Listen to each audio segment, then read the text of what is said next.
გაეროს მოდელირებაში მონაწილეობის მიღება ჩვენთვის ძალიან საინტერესო და პროდუქტიული იყო.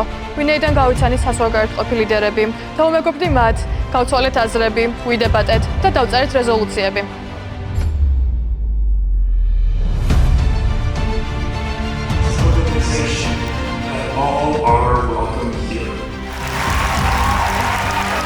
თავდაპირველად კომიტეტში მუშაობა მეტად რთული და საპასუხისმგებლო იყო. თუმცა ყველაფერი დროთა განმავლობაში შეიცვალა და შევძელი, რომ აქტიური მონაწილე ყოფილიყავი. შევძელი დებატებში ჩართვა, აგრეთვე სპიჩით გამოსვლა, რითაც ძალიან კმაყოფილი და აღფრთოვანებული ვარ.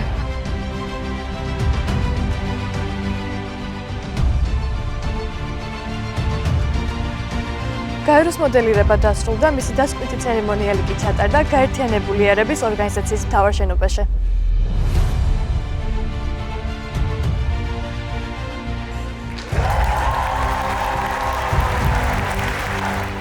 ყველა სტუდენტს მოუწოდებ, რომ მონაწილეობა მიიღონ ქართულ-ამერიკული უნივერსიტეტის მიერ დაორგანიზებულ პროექტში.